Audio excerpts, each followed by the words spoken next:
Então, para terminar essa terceira semana e o primeiro bloco, vamos voltar a falar um pouquinho só de Python e vamos falar de List Comprehension, que é uma das ideias mais interessantes de Python para você escrever um código ao mesmo tempo sucinto e claro, né? Acho que é muito importante a gente sempre pensar em clareza quando a gente falar de código. Então, o que é uma List Comprehension? Né? Você pode lembrar do seu curso de computação 1. Uma List Comprehension é uma lista, então, né, ela está envolvida entre colchetes e ela tem um início, né, que é uma expressão qualquer contendo x, e depois for x em alguma coisa. Certo? É claro que você pode trocar x por y, por z, por o que você quiser, a gente vai ver nos exemplos, mas essencialmente isso permite que você aplique uma mesma expressão, aqui representada por uma função, né, para dizer que isso pode ser mais ou menos qualquer coisa, a um elemento que vai variar em algum lugar, muitas vezes uma outra lista. Né? Então, por exemplo, se a gente quiser construir a lista dos quadrados dos primeiros naturais, a gente faz uma lista, que é o colchete, do quadrado dos números naturais. Bom, aqui você não pode fazer todos os números naturais, senão você não tem memória para isso. Então a gente vai fazer só de uma parte deles. E esse range de 10 dá para a gente, né, os 10 primeiros números naturais, 0, 1, 2, 3 até 9. Né? O range em Python, como a maior parte das convenções do Python, inclui o início e não inclui o final. Né? E isso até é interessante porque o comprimento dessa lista vai ser 10 mesmo. Então, a gente executa, está aqui a saída, né? 0, 1, 4, 9, etc. A lista dos quadrados dos primeiros números naturais. Bom, a gente pode fazer coisas bem mais complexas, né? E só para dar uma ideia, a gente pode fazer uma lista de pares. Então aqui a gente está fazendo um par do quadrado e do cubo, certo? Dos primeiros números naturais. Aí você vai, executa, fica uma saída até bonitinha, né? O Python quase já bota a tabela para a gente, né? 0, 0, 1, 1, 4, 8, 9, 27, por aí vai. Então a gente consegue de fato, né, fazer uma list comprehension, né, que gera para a gente isso. E aí é bem interessante, né, de ver. É uma lista do quadrado e do cubo dos primeiros naturais. É bem fácil de ler, né? E isso é importante quando a gente está falando de programação. Então, vamos fazer um exemplo, né? Vamos pegar o método de Newton, então vamos importar o método de Newton. Vamos aplicar o método de Newton para encontrar raiz de 2, né? Nada muito emocionante aqui. O que é emocionante é a list comprehension. Então, o exemplo aqui vai ser simples.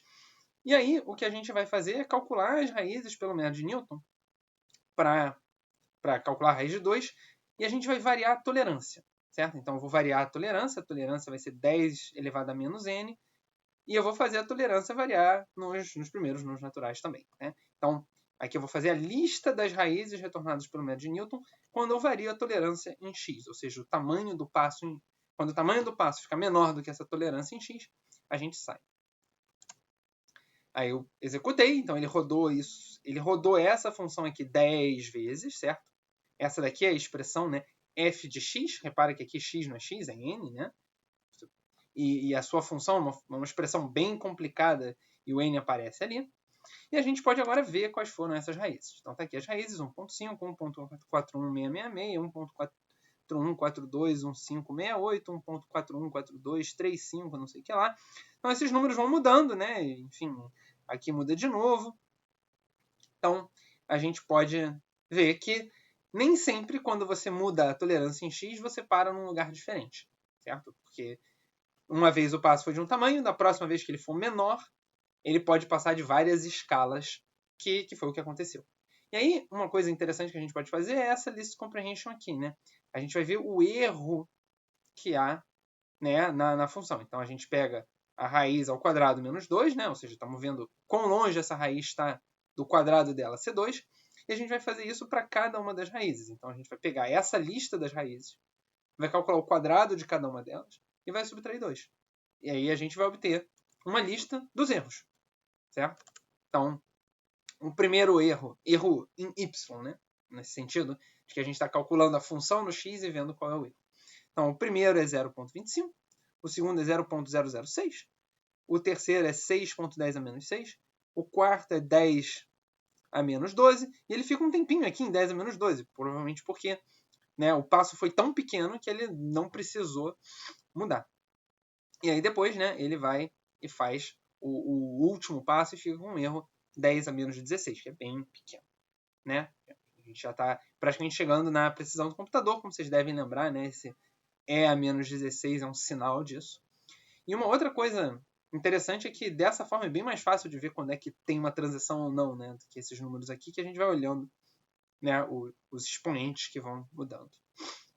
Outra coisa a gente vê aqui é a velocidade da convergência do médio de Newton, né? Mais uma vez. Né? 0,25, pequeno, mas não muito pequeno. 0,006, então baixou bem. Isso daqui, se você fizer a anotação, é 6 vezes 10 a menos 3. Esse aqui é 6 vezes 10 a menos 6. Esse é 4 vezes 10 a menos 12. Então, de fato, né, 10 a menos 3, 10 a menos 6, 10 a menos 12, parece que está elevando ao quadrado o erro. Né? Pelo menos a potência de 10 que está aí. O número na frente não está mudando um pouquinho, mais complicado, eu não vou entrar nesse detalhe agora. Então, só aqui a gente já vê, né, um bom uso da list comprehension. Bom, a gente pode fazer a mesma coisa mudando o número de iterações. E para você mudar o número de iterações, é bom você botar a tolerância em x ser 0, senão você vai sair pela tolerância em x e não pelas iterações. Então aqui a gente faz de novo 10 vezes e vê as 10 iterações que o médio Newton faz. Então ele começa 1.5, faz, né, os primeiros passos que a gente estava acostumado até chegar esse daqui, que é o último do outro. E aí, olha só que interessante, ele fica alternando entre botar o 1 e não botar o 1 aqui nessa última casa decimal. Então, essencialmente, o médio de Newton também é indeciso. Ele não sabe se fica mais para cá ou mais para lá. E para a gente entender o que está acontecendo, a gente pode fazer a mesma conta, né, de ver qual é o erro em y. Então, a gente vai calcular r ao quadrado menos 2. E o que acontece é que, bom, os erros vão diminuindo até chegar no 4, 10 a menos 16. E aí, ele fica alternando entre 4 e menos 4, 4 menos 4, 4 menos 4. Vocês reparam que esses números são bem iguais? Que, de novo, né, é um sinal de que a gente chegou na precisão numérica de contas que o computador consegue fazer. Ele não consegue ficar muito melhor do que isso. E o problema é que raiz de 2 é um número irracional. Quando você leva ao quadrado e subtrai 2, a aproximação à esquerda dá um pouquinho menor e a aproximação à direita dá um pouquinho maior. Então, quando você levar ao quadrado, em vez de arredondar, né, o quadrado do menor para cima ou o quadrado do maior para baixo, ele não arredonda nenhum deles para o 2. Ele arredonda um pouquinho abaixo, mais abaixo, e um pouquinho acima, mais acima. Então você nunca chega no erro zero. Né? Então o computador não conhece nenhum número, né, que é elevado ao quadrado de 2 com essa representação. Tá? Bom, e aí, para mostrar um exemplo um pouquinho mais avançado, né, de list comprehension, eu vou misturar list comprehension com plot. E aqui tem algumas coisas interessantes, mas se você quiser dar uma pausa aqui e refletir sobre o que a gente já viu e fazer outros exemplos, né, de list comprehensions só com o método de Newton, faz e volta daqui a pouquinho, né, para ver o plot e as list comprehension. Então, o que vai acontecer aqui? Né? Agora que você já respirou um pouco, tomou uma água, voltou, vamos chamar Matplotlib e vamos fazer o gráfico dos pontos que foram construídos. E aí, em vez de pegar aquele polinômio da raiz de 2, eu vou pegar um polinômio um pouquinho mais complicado, só para fazer o exemplo. Né? Onde aqui é um polinômio de grau 5, e aqui estão os pontos construídos pelo método de Newton. Então, eu botei uma tolerância relativamente baixa, e mandei ele retornar a lista de todos os pontos, com esse trace, né, que a gente está acostumado. Eu também pedi para a tolerância relativa ser 0, tá? Para garantir que vai dar tudo certo. Tolerância relativa é importante, a gente pode falar disso em outro momento, mas aqui eu vou focar no fato que eu pedi uma tolerância em x baixa, eu mandei ele só parar em y se ele achar a raiz, e principalmente retornar todos os pontos. Então está aqui todos os pontos retornados, e está aqui o gráfico deles. A gente vê que ele começou um pouquinho abaixo, foi um pouquinho acima, e depois ele convergiu. Beleza. Agora suponha que eu queira fazer a mesma coisa para o cosseno. Então eu vou lá, né, executo o cosseno, quero fazer o mesmo gráfico. Então tenho F1, F2 e tal, eu posso vir aqui, copiar, né, apertar C para copiar, apertar V para colar embaixo, trocar todos os F1 por F2, não é isso? E executar. E ele executa, né, ele faz agora, né, 3 iterações, sai do 1, vai para um maior, pá. Então tá tudo bem, né? A gente fez os gráficos. Mas talvez a gente quisesse fazer um gráfico um pouquinho diferente. Quisesse fazer o gráfico do erro. Né? Já a gente tem os pontos e os erros. Então vamos fazer o gráfico do erro.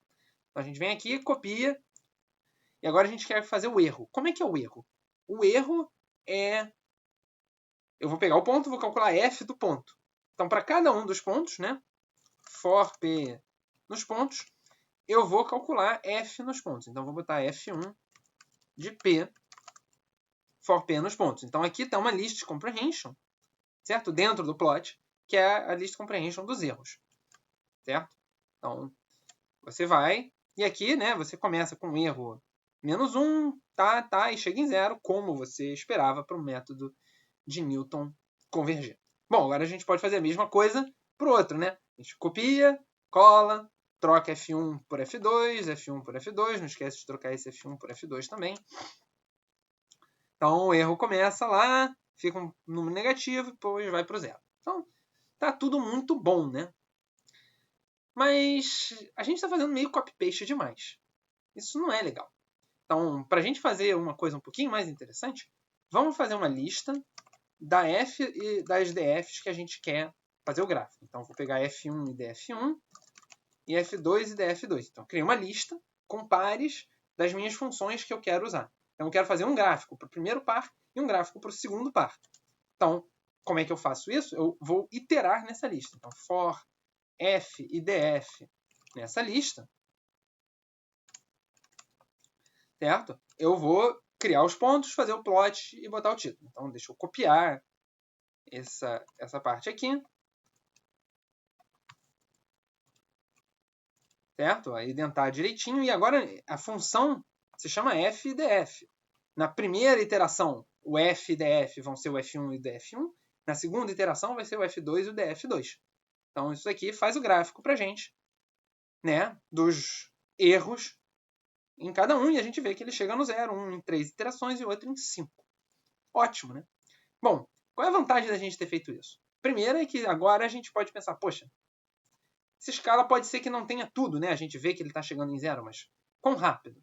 Então, uma coisa clássica de fazer é fazer um gráfico em escala semilog. E agora eu faço um gráfico em escala semilog e a gente vê, né, os dois gráficos automaticamente em semilog. Você até vê que o laranjinha está abaixo do azul. Tem umas coisas meio estranhas aqui, né? Essas linhas verticais. Mas se você olhar o gráfico aqui em cima, você percebe que tem uns caras que estão dando erro negativo, né? Então, erro negativo no semilog não é legal. Então, a gente vai lá, bota um valor absoluto para o erro, né? Porque tirar o logaritmo do número negativo ele não vai gostar. E erro, muitas vezes, faz mais sentido mesmo com um valor absoluto. A gente pode rodar de novo. Aqui é o nosso gráfico, bonitinho, certo? E agora tem todos os pontos, né? Os 4 pontos do primeiro e os 6 pontos do segundo, mas tem essa reta vertical. Essa reta vertical aqui no gráfico semilog quer dizer que o erro é 0. Né? Ou que o número é 0 ou negativo. Ele está indo para menos infinito, que é o logaritmo de 0. E a convenção para representar que está tendo uma descontinuidade aqui meio complicada. Então, né? Mas de fato você precisa da quinta iteração aqui, né? Para chegar num erro baixo. Esse daqui não está. Bom, o que falta fazer? A gente falta esse gráfico ficar melhor, mais bonitinho. Então a gente pode, por exemplo... Bom, o título não precisa estar... Eu não preciso fazer o título 2 vezes, né? O título uma vez só. Então ele vai para fora do for. Aliás, outra coisa que pode ficar fora do for, eu posso botar um nome no eixo X, né? Um X-label. E botar número de iterações, por exemplo. Certo? E rodar. Aqui. Ficou bem melhor. Eu posso também botar um grid fora do for. E agora tá com um cara bem legal. A gente pode ver aqui o erro 10 a menos 9, né? Esse daqui saiu de 10 a 0 para um número aqui, para uma coisa entre 10 a menos 3 e 10 a menos 6, 10 a menos 4, talvez. Depois ele foi direto para um número super baixo, né? 10 a menos 15. Então, aqui na convergência do cosseno tá indo bem mais rápido que o outro, que também tá indo rápido, né? Em 6 iterações é bem rápido. Mas a última vantagem que eu deixei meio assim, né? Para ver quem pegou, é que o título desse gráfico está totalmente errado, né? Esse é o problema do copy-paste, né? O copy-paste você vai fazendo as coisas, os gráficos vão ficando bons e você não está olhando para tudo. Mas o título não é pontos construídos, né? O título é erro. E a vantagem da gente ter feito uma list comprehension e ter um lugar só onde está fazendo os gráficos é que a gente não precisa trocar nos outros, né? Esse gráfico aqui está com a legenda certa, está com o título certo e, principalmente, né, ele permite que a gente compare os dois juntos. Então, uma coisa boa né, que a gente pode ver nessa escrita desse gráfico com uma list comprehension, é que se em vez de fazer gráfico em escala semilog eu quisesse mudar para outra escala, era os dois, eu mudo uma vez só. Se eu quiser mudar a tolerância em x, em vez de ter 10 a menos 12 para outra coisa, eu posso, certo? E aí ele aplica isso nas duas funções ao mesmo tempo. Então, a vantagem da list comprehension é que, em geral, você não vai começar fazendo o gráfico com a list comprehension, você vai começar fazendo o gráfico um pouco como eu fiz, em um caso, aí talvez você até faça um copy-paste e tal para ver o outro, mas depois, quando você estiver organizando as suas ideias, você também deveria organizar o seu código e evitar, né, muito copy-paste. E sintetizar, né, essas coisas que você copiou dentro de um iterador. E uma forma muito prática de fazer isso, né, é você dizer: eu quero fazer essa mesma coisa, mas na primeira vez eu vou fazer para essas funções, na segunda vez eu vou fazer para essas funções, e na terceira vez eu vou fazer para essas funções. Pode ser para funções, pode ser para valores, pode ser para tolerâncias, pode ser para várias coisas. Mas eu fiz questão de fazer uma lista com funções dentro para vocês verem o poder da list comprehension, né? E aqui não tem muita list comprehension, eu estou fazendo mais uma iteração, mas eu estou iterando numa lista e nessa lista tem funções. Então isso é um poder bem legal. E aí eu vou deixar aqui como, né, para reflexão. Seria interessante, né, botar uma legendazinha aqui dizendo F1 e F2, né? Ou sei lá, polinômio de grau 5 e cosseno, alguma coisa assim. E aí a pergunta é como é que você faz essa legenda. Tem duas ou três formas diferentes de fazer isso, né? Todas elas têm suas vantagens e desvantagens. Então vou deixar aqui para vocês pensarem como, né, vocês pegam isso daqui e fazem uma legenda, né, que bota dois nomes diferentes com essa lista. Então é isso. A gente terminou aqui o nosso primeiro bloco, né? Um bloco meio introdutório, mas já com bastante coisas interessantes.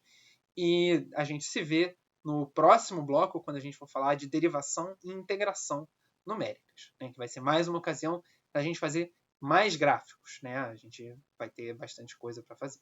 É isso. Até lá.